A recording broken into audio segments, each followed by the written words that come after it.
Hey everybody, how's it going? It's me again. Yeah, I'm here to do my season 3 review of Smallville. So yeah, basically, yeah, this season went very dark, very pushed the boundaries a little bit. Yeah, but also another great season to start. Just say right off the bat, but see to start off with, this season dealt with Clark, pretty much having to live having to sort of, what's the word for it? I lost it in my head, but like dealing with the consequences of his actions, as well as Lionel Luthor showing his showing how ruthless he is, his dark side. John Glover pretty much stole the show throughout this season. This is the season where Lionel pretty much had the most screen time and really shined the most, and he also appeared in the most amount of episodes this season. So yeah, very great season. Basically to start off with, we have, since Clark ran away to Metropolis, put on the red kryptonite ring, and we find Lex stranded on an island, marooned, and this is a 3-month period between the end of season 2 and the beginning of season 3. A lot's changed, and basically Clark's pretty much living the bad boy lifestyle in Metropolis, pretty much being unhinged, just doing what he wants, partying, going out to the club, stealing, just pretty much being full on bad Clark, if you could say. And Lex trying to be stranded on an island, and he kind of ends up going insane. We later find out, his wife Helen Bryce ended up setting him up. Later on, there was a big betrayal there, which is really kind of pushed a wedge towards him even more. Not only we did see that in the beginning, we saw Morgan Edge, who a crime boss from the comics, and also one of Lionel Luthor's childhood friends, who's played by the actor Rutger Hauer, I think that's how you say his name. Yeah, Rutger Hauer. He did a brilliant job. Great having him around, and very much showed another side of Lionel, and and so that was a great season to start off with. And later on, when Lex comes back after all that's done with, after Helen's gone and Morgan Edge disappears, him and Clark trying to figure stuff out, and then later on, Lex finds out information about Lionel, that's damaging, in order to bring him down, that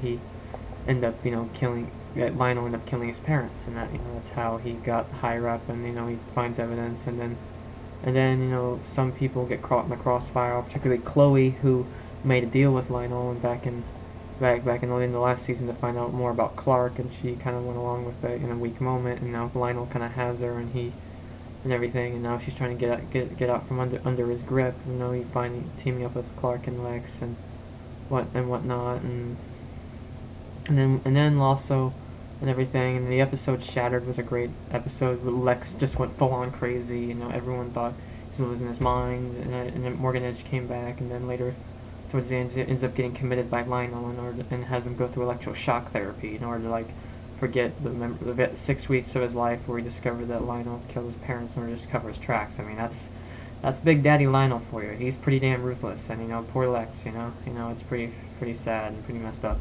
And also, well, aside from all that, we have Lana, who pretty much her and Clark kind of have a rift in a sense. They pretty much now they're just kind of stagnant a little bit. It's they can't really they just can't come together, which is kind of sad. It's just I guess there was a rift that came between them last season after running away and whatnot.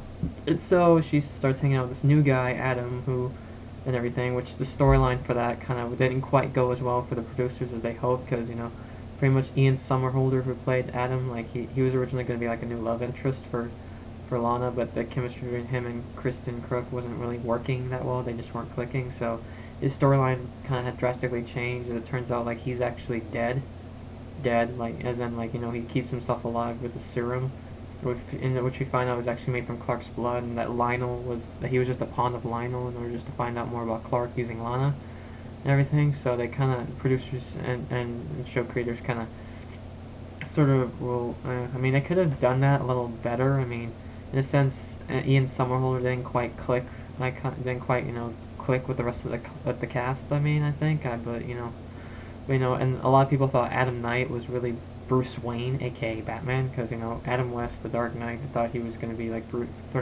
Bruce Wayne, but But since that wasn't the case, since the rights of Batman were given to someone else, as obviously as we've seen with the recent string of Batman films, like with Batman Begins, The Dark Knight, and later this year, The Dark Knight Rises, which I cannot wait for. And yeah, but anyway, so yeah, continuing on, the season while like was kind of got darker and darker, and we see the conflict between the Luthors like intensify that much more.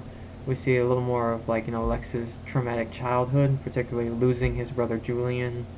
We see his mother, the cruel treatment of his mother, like losing his old baby brother Julian when he was an infant, and just not having any friends and at a boarding school and everything. It was very kind of traumatic, and here and everything. And then also another part, not only did we see Lex dealing with his issues from the past, we also see Clark with dealing with Jor-El, which I forgot to talk about earlier. Like Jor-El made a deal with Jonathan in order to give him powers to bring him back, and bring him back home to Smallville from Metropolis, which eventually happened. But there was a big secret. Basically, we'll find out towards the end of the season, in the episode Covenant, we find out he made a deal with Jor-El that he would one day return Clark to him, but which he felt would never surpass, and just people have to live with the consequences. Jor-El has demands for his son to come back and continue his training, and everything. So that kind of caused a rift and all that for last season. And then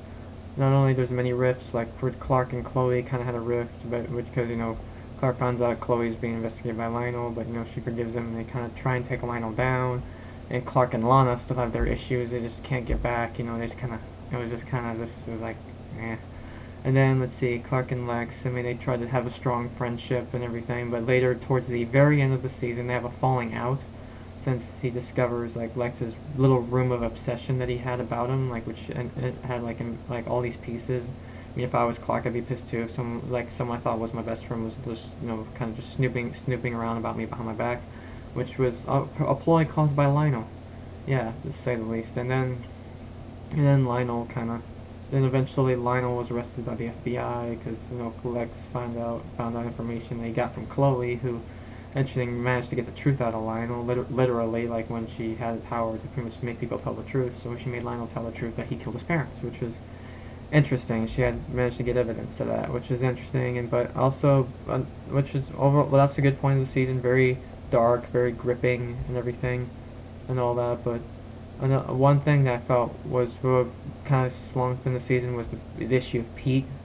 This season, he kind of didn't have much to do, I guess, with everything going on, with all the storylines like Chloe, Lionel, Lex, Clark, and to some extent Lana.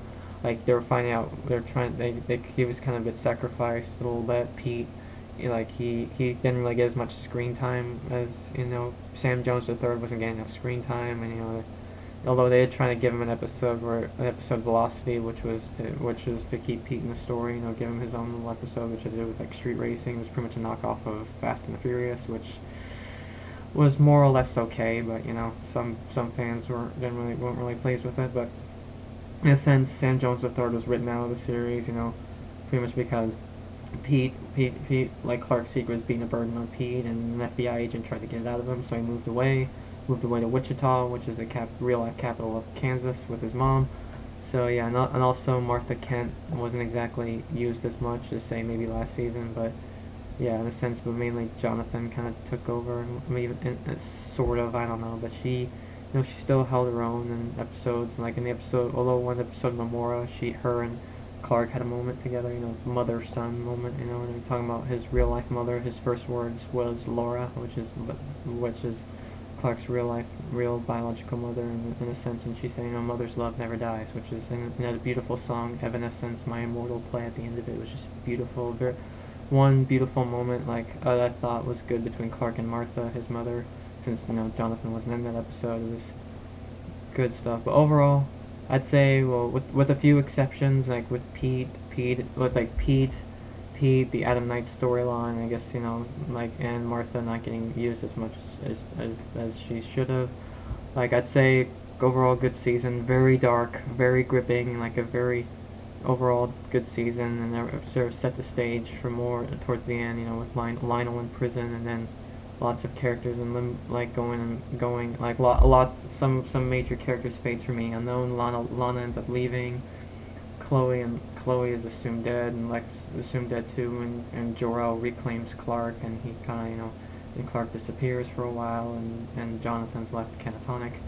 So yeah, it's very a lot of things left for characters which are explored next season. But yeah, overall dark, very gripping. It's something for Smallville fans to definitely enjoy. So, but yeah, that's it for me. I'll leave it there. I'll do more. Look out for more Smallville reviews. Season 4 is next. So until then, I'll see you soon. Bye.